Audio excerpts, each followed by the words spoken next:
Good evening and welcome. Tonight, President Muhammadu Buhari leads other dignitaries to lay wreaths as part of ceremony marking the 2023 Armed Forces Remembrance Day. Labour Party's presidential candidate Peter Obi commits to one Nigeria, makes case for a country with equity, justice and fairness. Convener of the Save Nigeria group, Pastor Tunde Bakare, asks Nigerians to shun vote buying and the search for Nigeria's next president. And Nepal is observing a day of mourning for the 69 victims of the country's worst air disaster in 3 decades. It's time to honor the nation's fallen heroes again. That sentiment pervaded across the country today with the commemoration of the 2023 Armed Forces Remembrance Day. In the nation's capital, President Muhammadu Buhari presided over the wreath-laying ceremony at the National Arcade in the 3 Arms Zone. The event was also attended by the Vice President, Professor Yemi Osinbajo, President of the Senate, Senator Ahmed Lawan, Speaker of the House of Representatives, Honorable Femi Gbajabiamila, Chief Justice of Nigeria, Justice Olukayode Ariwola, service chiefs, members of the Federal Executive Council, members of the Diplomatic Corps, among other top dignitaries, also laid wreaths. Our State House correspondent Gloria Omezoke reports.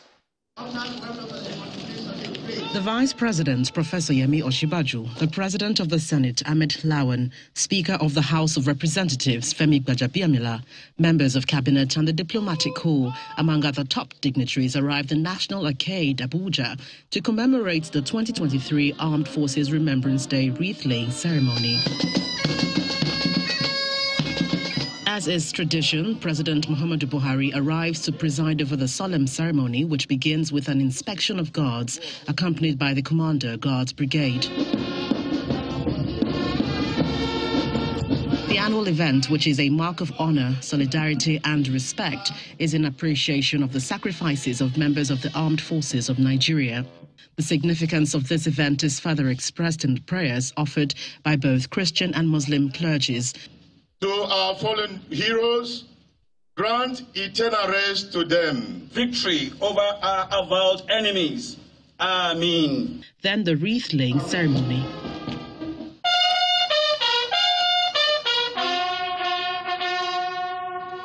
The President leads other dignitaries, including the Vice President, leadership of the National Assembly, service chiefs, among others, as they march one by one to lay a wreath on the tomb of the unknown soldier as a mark of respect for the fallen heroes.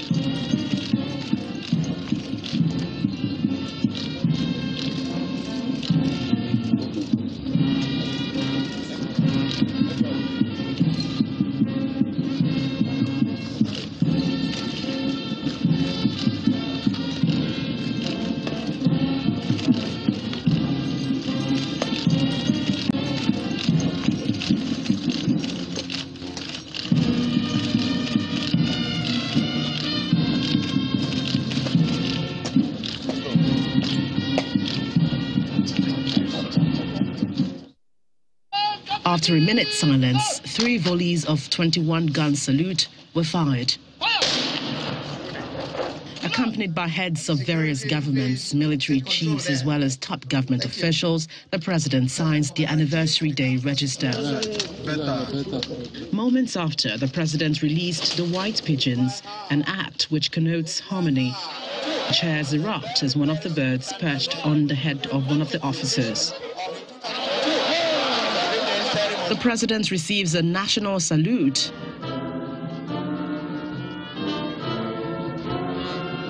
In a chat afterwards, the Chief of Defense Staff expressed optimism, particularly ahead of the general elections. I have been discussing with the IG, and of course we have also made contingencies. Should we be required to give support to the police as the election is conducted?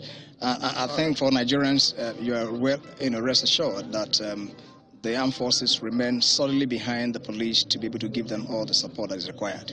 One of the widows shares her concerns. It has started taking a longer time to compensate the family. Before it would take a shorter while, but now it takes a longer while. So families have to wait, like keep waiting or keep calling or try to cross the line. Mine was between a month or two, but some is stretching to 9, going to a year now, which is really not telling good on them. But I feel everybody is trying their best to do what they can do. Hopefully they get to settle people.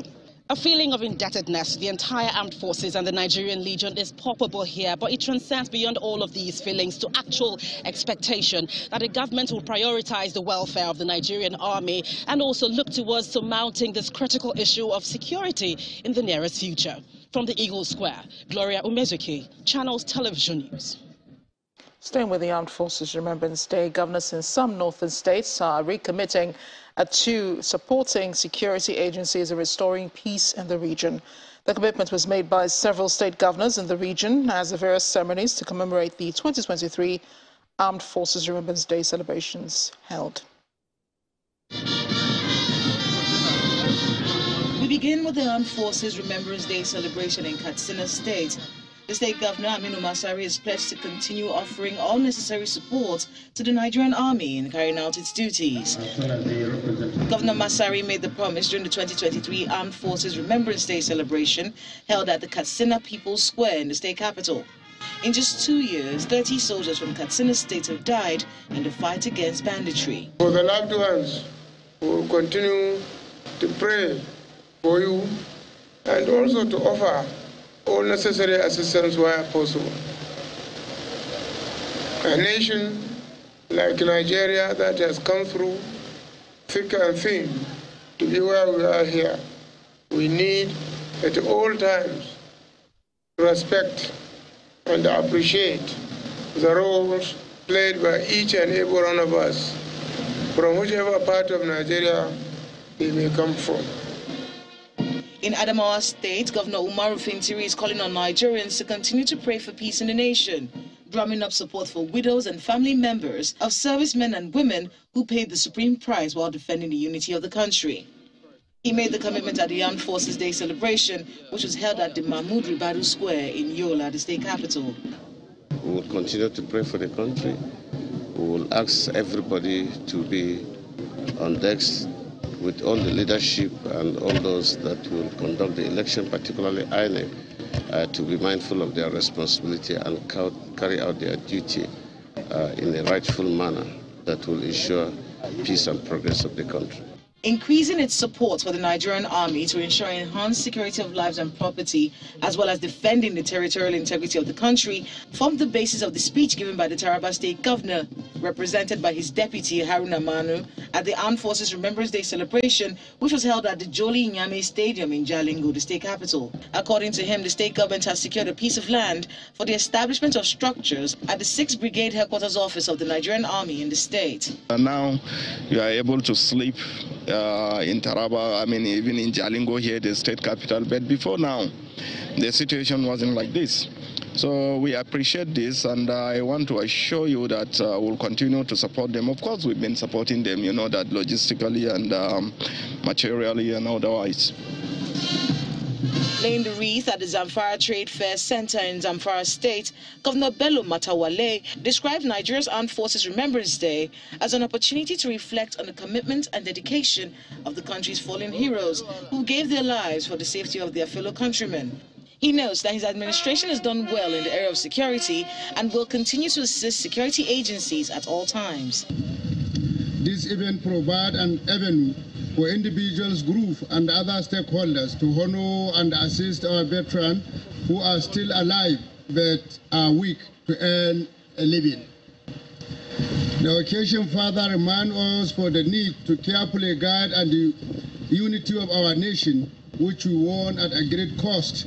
It also serves as a reminder for our citizens to abstain from unguided utterances, divisive actions, and the comments which could jeopardize the unity and progress of Nigeria as sovereign entity. Governor Yahaya Bello of Kogi State, on his part, is warning politicians who are mixing politics with the security of lives and property in the state to desist from this act or face the full wrath of the law. He gave the warning while answering questions from journalists at the Armed Forces Remembrance Day celebration, which was held at the Cenotaph in Lokoja, the Kogi State capital. We will not mix politics with security of lives and livelihood. Let no one, however highly placed you are, take laws into your hand and hide under politics and bring in criminals and terrorists to our community. If we catch you, we will deal with you decisively. Loss of lives of servicemen and women in northern Nigeria due to the war on terror and banditry is a major concern for governors in the region. 2023's Armed Forces Remembrance Day makes Nigerians mindful of this ultimate sacrifice made by people committed to keeping them safe, with the hope that the plight of those still in active service is addressed. Staying with the theme of the day, the presidential candidate of the Labour Party, Mr. Peter Obi, says he is offering himself to be team lead of a new Nigeria where no one, regardless of tribe or tongue, will be estranged, marginalized or excluded. Mr. Obi, who drew notes from the lessons of keeping Nigeria one 53 years after this country's civil war, pledged his commitments to engender a country where equity, justice and fairness rules. He was speaking at a special broadcast to mark the 2023 Armed Forces Remembrance Day before heading to the United Kingdom for his scheduled engagement at Chatham House on Monday. I, Mr. Peter Obi, a proud Nigerian of Igbo extraction, am mostly, truthfully and wholly committed to the stand of one united, secure and progressive Nigeria. It's also worth calling a spade a spade. There are youths all over Nigeria who are frustrated because of injustice, poverty, lack of opportunities, employment, apparent exclusion. Such youths will seize upon and use anything or tool to express their frustration and anger. I believe some of those who are agitating are doing so partly due to failures of creating an inclusive and progressive Nigeria. A working Nigeria with equity, justice and fairness will also definitely and effectively checkmate such extreme groups as Boko Haram and ISWAP. I personally believe that the best strategy for dealing with the situation manifesting in the guise of unclear nationalism, bigoted patriotism, and religious bigotry is carrot and stick approach. Nation building and order society are now imperative. We must win those that can be won through creation of society where equity and justice will prevail, a society where basic freedom, necessities of life such as health, jobs, skills, empowerment are provided. There must be a national program for those who will accept carrot approach. For those unwilling to use the carrot approach, the stick option will feel it justified and applied. We must put order in our society, and where necessary, justice will be tampered with mercy. In part two, after the break, Edo State Governor Godwin Obaseki lambastes the Nigeria Railway Corporation for not taking a cue for improved security following the Kaduna train attack. That's in a moment. Join us again. Welcome back. If you just joined us, you're watching the news at 10 live on Channels Television. Here's a reminder of our top stories. President Muhammadu Buhari leads other dignitaries to lay wreath as part of ceremony marking the 2023 Armed Forces Remembrance Day. Labour Party's presidential candidate Peter Obi commits to one Nigeria, makes case for a country with equity, justice and fairness. Convener of the Save Nigeria group, Pastor Tunde Bakare, asks Nigerians to shun vote buying in the search for Nigeria's next president. And Nepal is observing a day of mourning for the 69 victims of the country's worst air disaster in 3 decades.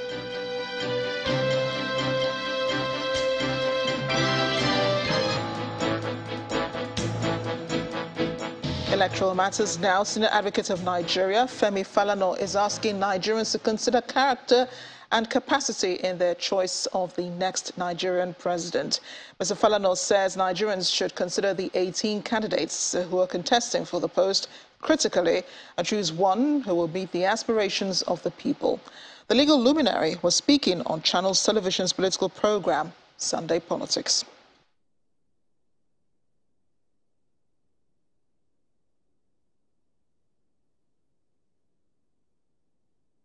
There are issues on ground.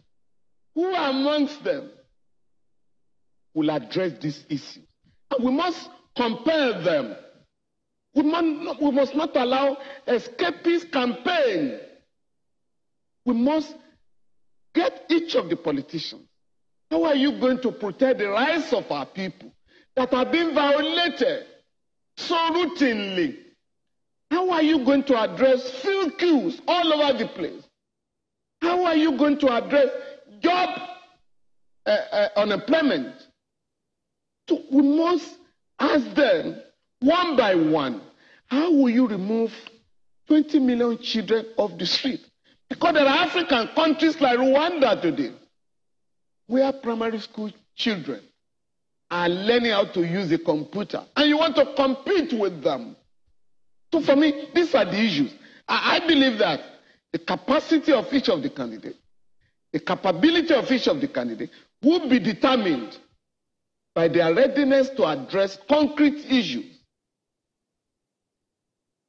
And in spite of awareness created by the challenge the vote buying and selling poses, the 2023 elections are likely to witness a large amount of vote trading as the stakes are higher and politicians are keeping a lot of resources for this purpose. That's the view of Executive Director of the Center for Democracy and Development, Idayat Hassan.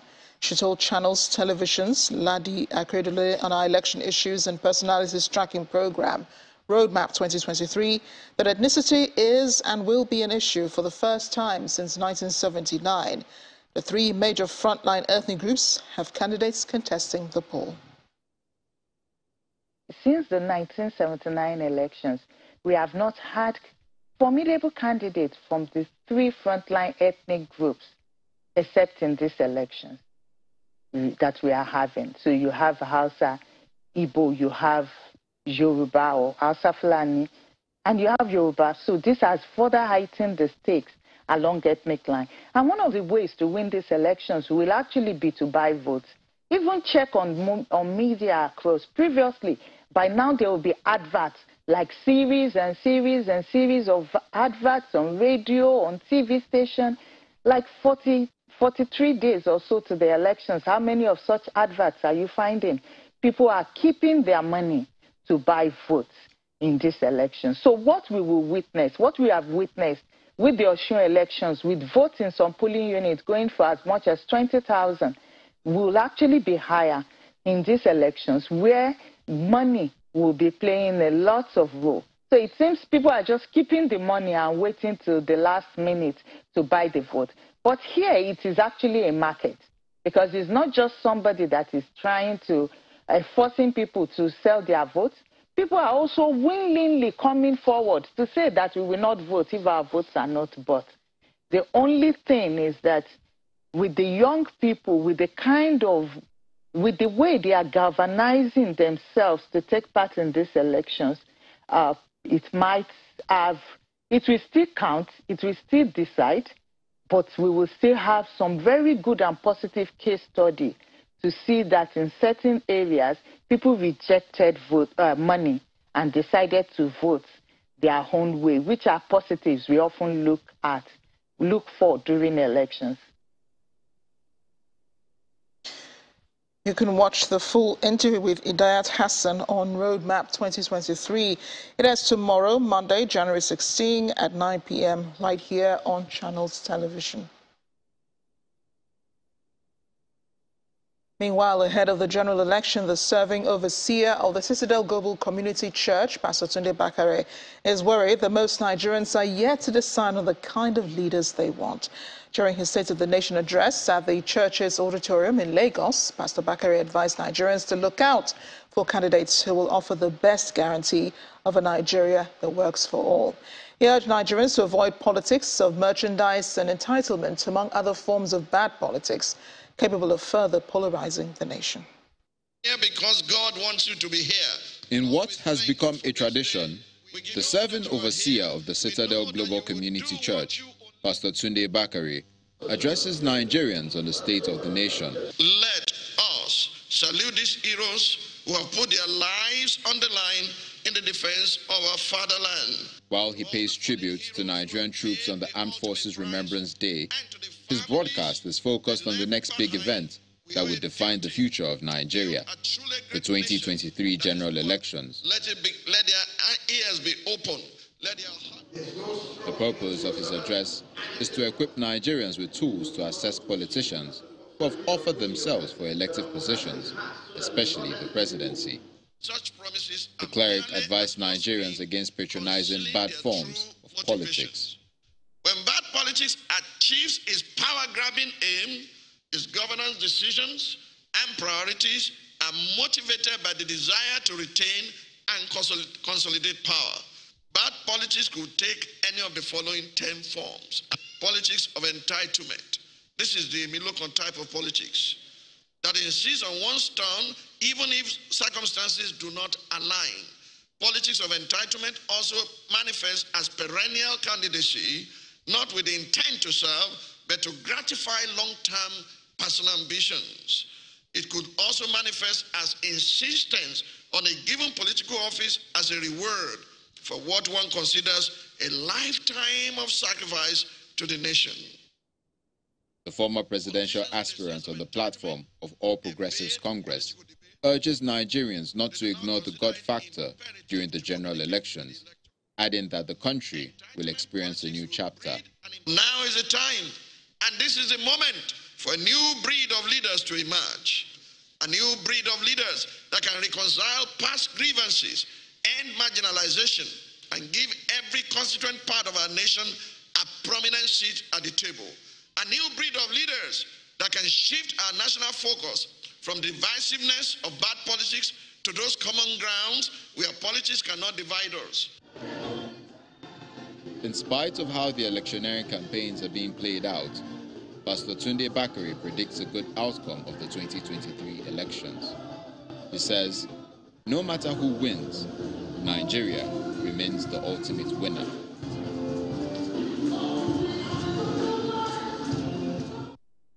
The Independent National Electoral Commission has confirmed 93 million Nigerians have registered to vote. The question tonight is, what is the significance of this number to the political parties, their candidates, and the voter? Babajide Ogunsanwo, Channel Television's data analyst and founder of Leadership by Data, is here to share insights about the 2023 voter register.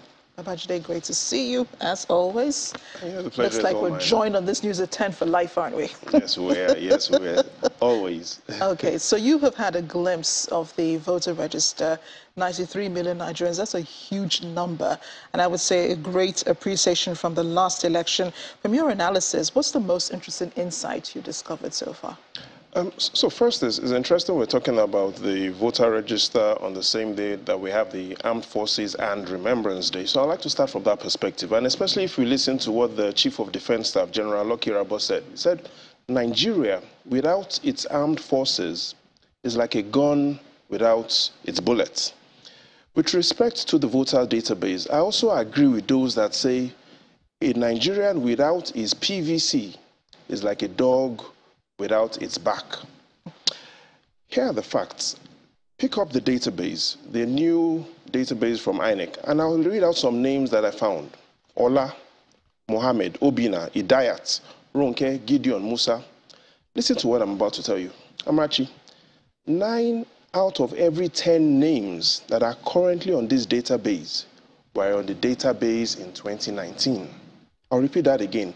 9 out of every 10 names that are on this database were on the database in 2019. Are you saying there was no change?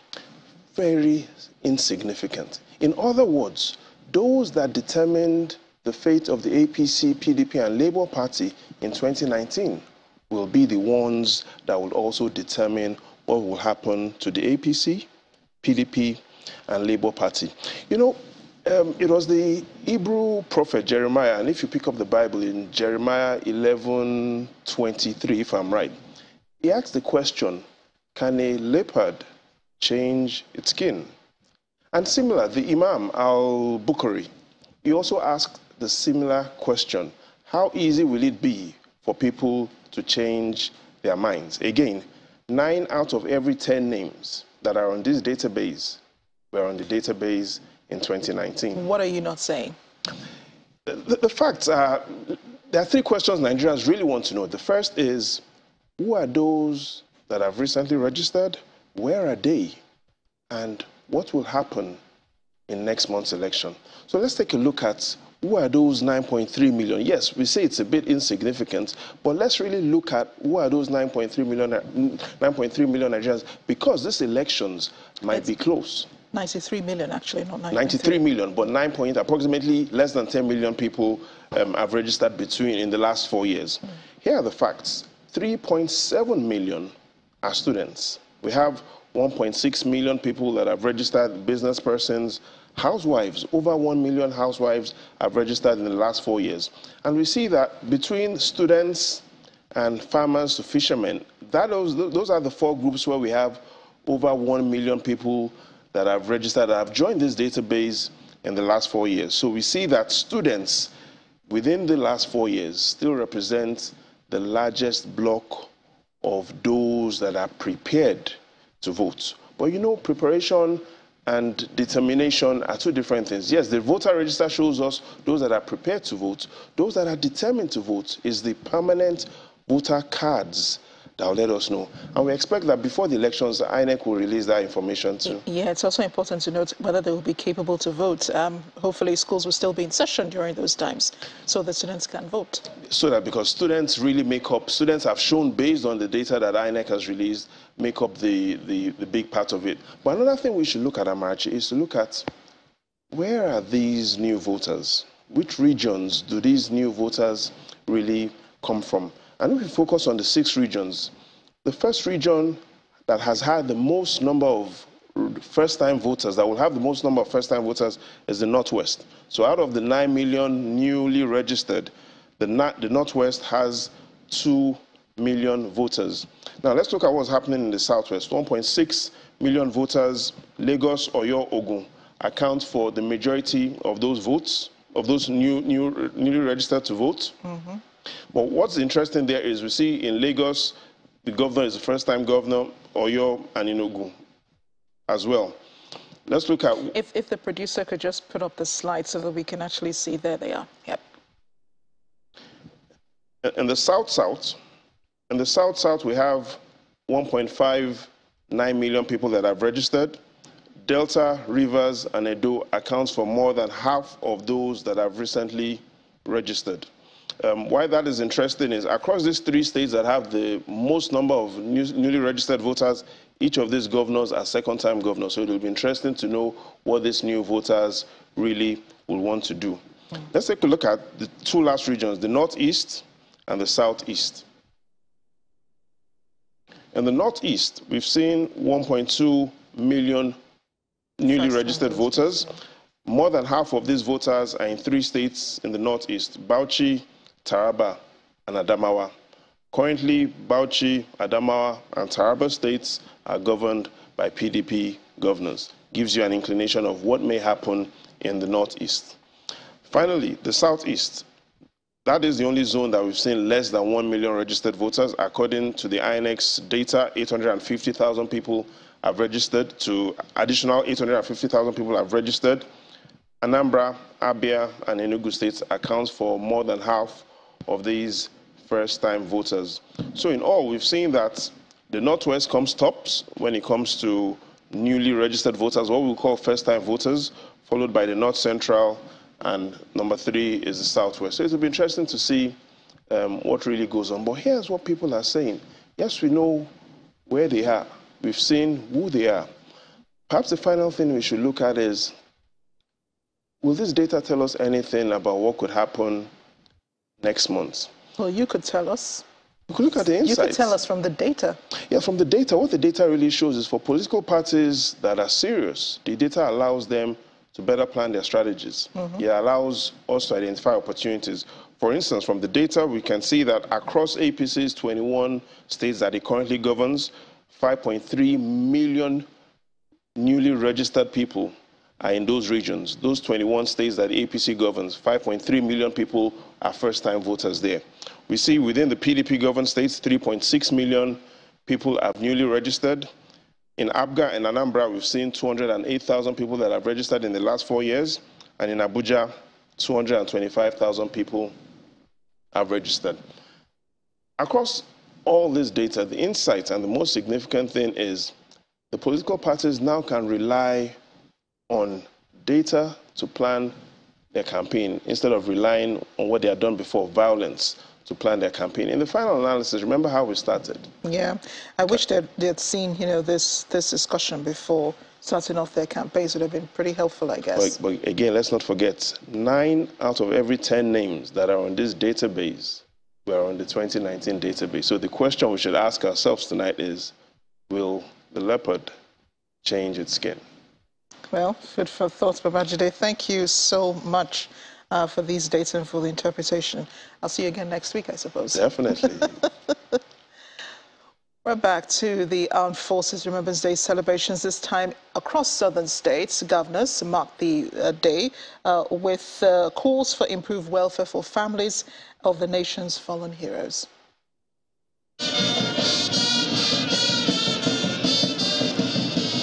In Lagos, the sacrifice, gallantry, and the devotion of men and women who serve the nation are celebrated at the Remembrance Arcade, Tafawa Balewa Square.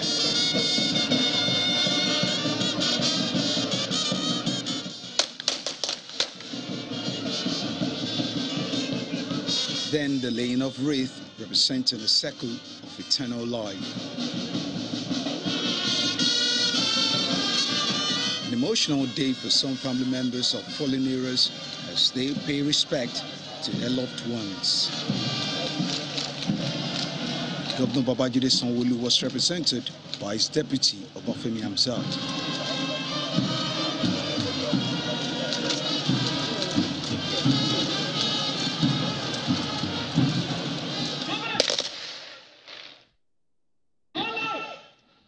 In Ogun State, it is a solemn event with a colorful parade at the arcade ground of the governor's office in the state's capital.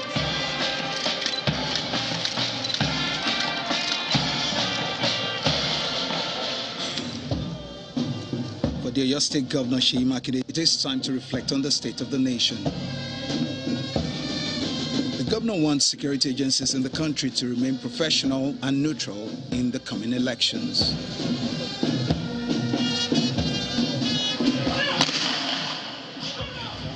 The Rivers State government marks the day at the Isaac Borough Park Cenotaph in Port Harcourt. Governor inspects the guards and proceeds to lead the heads of security agencies, his deputy, the Speaker of the State Assembly, and the Chairman of the Traditional Rulers Council to lay a wreath at the foot of the unknown soldier.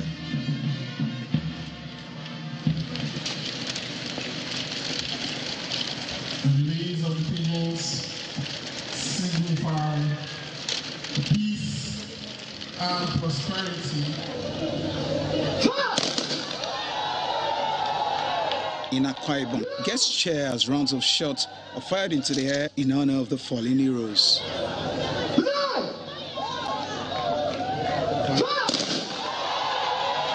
The governor calls for more support to family members of armed forces who paid the supreme price for the continued unity of the country. So the sacrifices of these gallant officers and men of the Nigerian armed forces we have come here today to honor will not be in vain.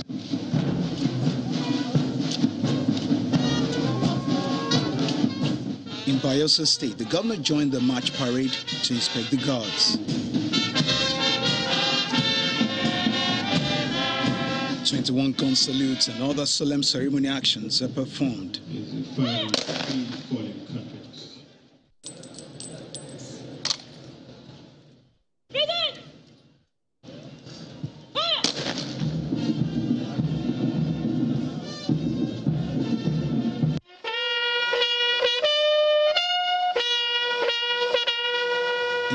State, Dr. Alese Kweme Square in Oka is where the day is being marked.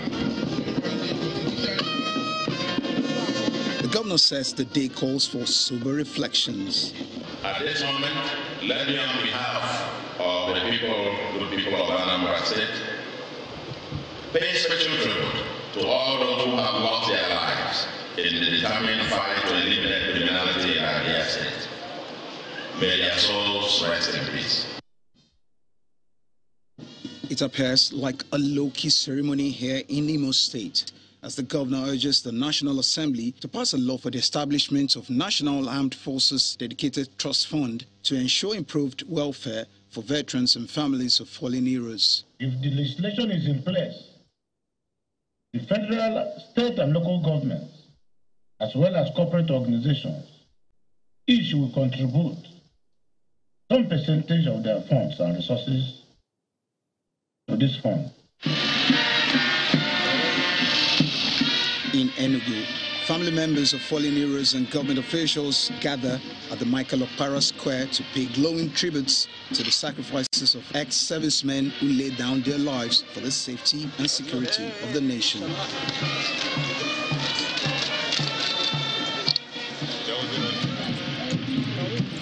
In Cross River State, the military band's performance ushers the governor to the parade ground, who inspects the guards.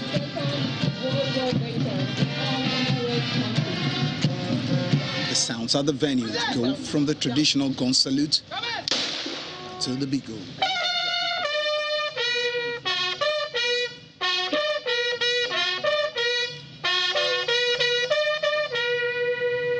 The Armed Forces Remembrance Day is an annual event to celebrate fallen heroes who valiantly fought and those who are fighting for peace in the nation. Bandits have burnt Reverend Father Isaac Achi to death. This happened along Daza Road, Kafinkoro in Paikoro local government area of Niger State. In a statement by the police, the bandits invaded the parish residence of Reverend Achi of St. Peter and Paul's Catholic Church and attempted to gain entrance into his home. As they could not, they set the house ablaze while the cleric was inside. A colleague of the Reverend Father, identified as Father Collins, was equally shot in the shoulder while trying to escape from the scene. A police statement says its tactical teams were immediately drafted to the scene, but the bandits escaped before their arrival. Meanwhile, the Niger State chapter of the Christian Association of Nigeria has condemned the murder of the Reverend Father. However, in Edo State, in the capital, Benin City, 12 more victims from last Saturday's train station attack in Igwebeng have been rescued by joint security operatives, leaving only 2 persons now in captivity. The governor of the state, Mr. Godwin Obaseki, disclosed this to journalists at the Police College Hospital, where many of the rescued persons are currently recuperating. The governor says he is, however, unhappy with the Nigerian Railway Corporation over the attack, maintaining the Kaduna train attack incident should have spurred the corporation to do better with security. Heavy security presence at the Police Cottage Hospital. The security agencies have cheering news for Governor Godwin Obaseki, who returns after duties outside the state.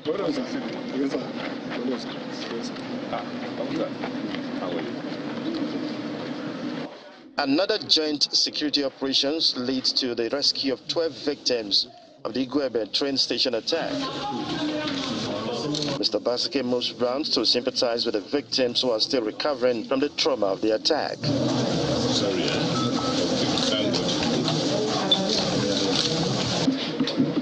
For Governor Godwin Obaseki, the security architecture in Edo State has just passed a stern test. We were able to track them, and with the training of the special forces we have and all the other members of the team we put together, we were able to release 12 out of the 14 that were being held hostages unharmed. We think it's something worth celebrating, something we should thank and appreciate our members of our security forces. He forced the Nigerian Railway authorities for not learning their lessons from previous train attacks. I must also express our disappointment at the authorities of the Nigerian Railway Corporation. Because after the Kaduna incident, you would have expected that they will secure their facilities better. So for 6 men to have come into their facility to kidnap almost 30 people, I think is something that has to be investigated. Edo State Police Commissioner is asked to speak on the number of suspects in their custody. No, at that encounter, no, they have escaped, but we have made arrests. We have people that are with us, that they are part of the syndicate that did this. While the Edo State government commends security agencies for their efforts in rescuing victims of the Gwebe train station attack, the celebration will only be complete when the remaining 2 victims are released from captivity. The coalition of United Political Parties, CUPP, is calling on the Inspector General of Police to immediately arrest all those behind the deadly attack on the country home of the national spokesperson for the party and the candidates of the People's Democratic Party for Idiato North and South Federal Constituency for the House of Representatives, Mr. Ikenga Ugochinyere. Addressing a press conference in Abuja, the co-national spokesperson of the coalition, Mr. Mark Adebayo, says the action by the assassins and arsonists who set ablaze the country home of Mr. Ugochinyere in Imo State is a threat to democracy, which must be checked by relevant security agencies. All Nigerians know Ikenga to be a promoter of peace, a defender of justice, and an advocate for fairness and equity in this country. He has enriched our democratic development by being the voice and the face of a robust and responsible opposition, constantly calling our collective attention to what must not go wrong with our country and our democracy. That's another of his crimes. He has stood tall in delivering on his mandate as opposition spokesperson. He has remained intrepid and committed to democratic ideals, even to the detriment of his personal comfort. Ikenga has been the rallying point of the opposition activism by investing his time and personal resources on promoting the highest ideals of societal development, peace, and stability. The price he is paying for that today is the murderous attacks by terroristic elements of political annihilation who visited death and destruction on the celebrated hero of our democracy. The ruination actuated by these satanic agents of terror is tantamount to crimes against humanity, and that's how we are treating it. Our only solace is that we are not gathered here today to announce the cold-blooded murder of our friend, brother, and colleague, Ikenga Ugochinyere. He may be bruised, but he is alive and stronger than ever. The leadership of CUPP has decided to escalate this incident through a comprehensive petition to relevant local and international agencies to ensure that justice is served. Operatives of the National Drug Law Enforcement Agency, the NDLEA, have busted another tramadol cartel in Lagos as illegal drugs worth 5 billion naira were seized at a warehouse in Amuwo-Dofin area of the state. The agency also says it seized 4,878 kilograms of imported cannabis sativa called Loud from transporters on the Awolowo Road in Ikoyi, Lagos, while 121,630 pills of pharmaceutical opioids and some quantity of molly were seized from a distributor at the Dumota area. In Abuja, operatives raided the notorious Tora Bora Hills and recovered 350.7 kilograms of skunk and 794 bottles of codeine hidden under the rocks. In the same vein, operatives in Borno State received 756 kilograms of CS, that's cannabis sativa, from officers of the Nigerian Army. In the southwest, in Ondo State, the NDLEA operatives stormed Alayeri in Akure North local government area, where they arrested a suspect with 275 kilograms of cannabis sativa and the seeds. Over the weekend, seizures and arrests were made in Enugu, Katsina, as a physically challenged suspect was arrested with 6.2 kilograms of cannabis in Ohada village of Edo State. In other news, the Nigeria Center for Disease Control has reported 29 new cases of COVID-19 from 5 states and the Federal Capital Territory. A case management report from the NCDC notes that the 29 cases were detected in Lagos, Kano, Nasarawa, Kaduna, Plateau, and the FCT. Lagos tops the list with 15 new cases, followed by the FCT with 5. Kano and Nasarawa have 4 and 3 cases, respectively, while Kaduna and Plateau reported 1 case each. The latest report, according to the NCDC, covers the period between January 7th and 13th, 2023. So far, Nigeria has recorded 266,492 cases of COVID-19 and 3,155 fatalities since the year 2020, when the pandemic was first reported in the country. And it's the Harmattan season again in the country, and it's reaching its peak in the northern part of the country. Parents and teachers and students are worried about the impact on educational activities. In Yobe State, some residents say the season has affected businesses and schools, where students have to decide when to attend due to unfavorable weather. Harmattan is a cool, dry wind that carries large amounts of dust and transported over several miles, usually in December to January. Although the cool season may be favorable to many, the dust it generates is affecting educational activities, especially for those with health challenges. During cold, we often wake up late because of the cold. We want to sleep and rest because of the cold, and then that will make us come to school late. We find it actually hard bathing with cold water because sometimes the electricity is not available during cold time in the morning. They normally take it, and so we find it bathing with cold water. Some teachers narrate their experiences in trying to teach during this weather. There are students that are prone to this harmattan. In terms of sickness, those students are sickle cell, and also we say students are having asthma. The cold affect them and they don't even come on time. Some of them they do even select the days they come to school because of the harmattan. Now, most of them use commercial transport to schools. And then you discover that even the transport workers, they don't come out early due to the nature of the season. The Chief Medical Director of Yobe State University Teaching Hospital explains the direct and indirect health impacts of the harmattan season. People are prone to respiratory infections, which start as common cold, usually common viruses like respiratory syncytial viruses, rhinoviruses, and so on. Fire incidents are also very common during the harmattan season.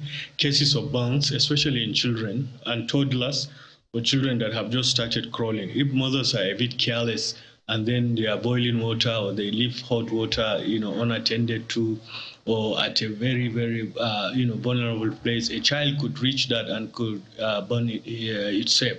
While sore throat, sneezing, watery eyes, catarrh and cough are the order of the day during harmattan, the physician enumerates precautionary measures. They should keep warm by wearing warm clothing or cardigans. Especially children going to school. People should be using protective clothing or warm clothing. If you are involves working in the outdoor, like commercial motorcyclists or tricyclists, they can use air protection, like wearing of goggles or glasses that will prevent the direct impact of the harmattan dust on their eyes. No doubt, all individuals must adhere strictly to precautionary measures to be protected from both the direct and indirect impacts of the season. On our shores now, at least 68 people have been confirmed dead following a plane crash in Nepal. The domestic flight crashed in Pokhara and has been described by the country's Civil Aviation Authority as the worst air crash in 3 decades in the small Himalayan nation. The plane had been carrying 72 people on board when it crashed near an airport in central Nepal. Among passengers were at least 15 foreign nationals and 4 crew members. 53 passengers were Nepalese, 5 were Indian, 4 Russians and 2 Koreans. There was also 1 passenger each from Ireland, Australia, Argentina and France, among others. The plane was flying to Pokhara from Kathmandu. Videos posted on social media show an aircraft flying low over a populated area before banking sharply. At least 68 people have been confirmed dead, others critically injured, taken to hospital.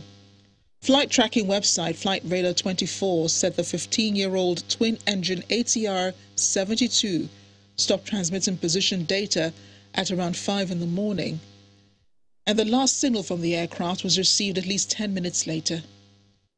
One report on the ground says the plane could have tried to have an emergency landing before sliding into a river gorge. At least 40 bodies have so far been recovered, and the fire on the plane put out to search and rescue involving Nepalese soldiers and police officers continues. The Nepali Prime Minister Pushpa Kamal Dahal described the crash as tragic and that all forces have been deployed for rescue. He also says investigation is ongoing and he'd called a cabinet meeting. Accidents are not uncommon in Nepal, often due to its remote runways and sudden weather changes that can make for hazardous conditions. The mayor of Dnipro in Ukraine, Boris Filatov, says there may be no more survivors following Russian missile strikes on the city on Saturday. It was the latest in a wave of attacks by the Russian military forces in the country in weeks. It left 25 people dead, while search is ongoing for 43 other missing. Other cities such as Kyiv, Kharkiv and Odessa were hit in the attacks. Neighboring Poland's Prime Minister Mateusz Morawiecki has called the missile strikes inhumane, adding that Russia intentionally keeps on committing war crimes against civilians. Meanwhile, NATO Chief Jens Stoltenberg says Ukraine can expect more heavy weapons deliveries from Western countries in the near future.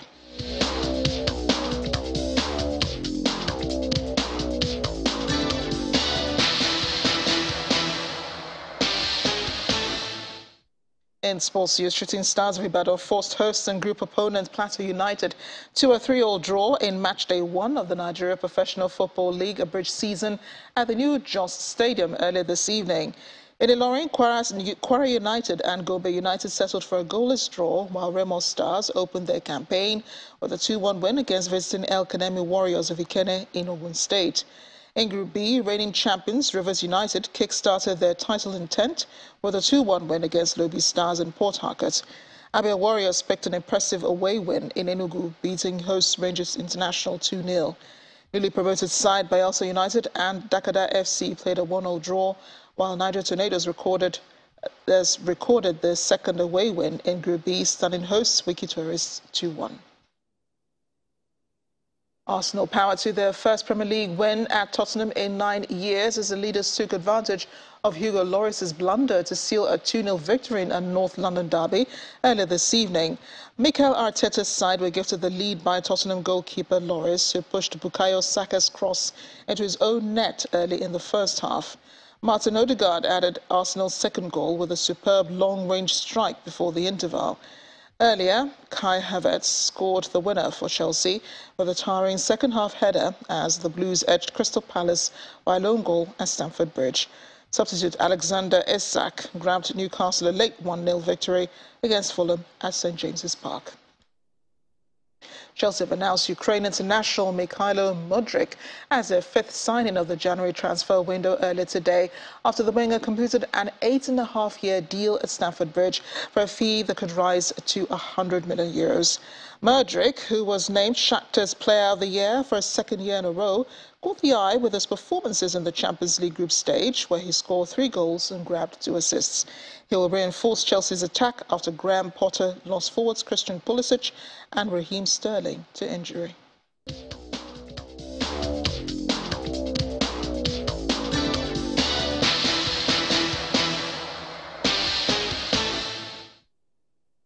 And the main news again, President Muhammadu Buhari today led other dignitaries to lay wreaths as part of ceremony marking the 2023 Armed Forces Remembrance Day. The event was also marked across the country with state governors paying respects for the country's fallen heroes and seeking improved welfare for their families. The Labour Party's presidential candidate, Peter Obi, has committed to a united Nigeria. The LP flag bearer, who was speaking in Lagos, also made a case for a country with equity, justice and fairness. Nepal is observing a day of mourning for at least 68 victims of the country's worst air disaster in 3 decades. That is the news at 10 tonight. Thanks for watching. I'm Amarachi Ubani. Good night.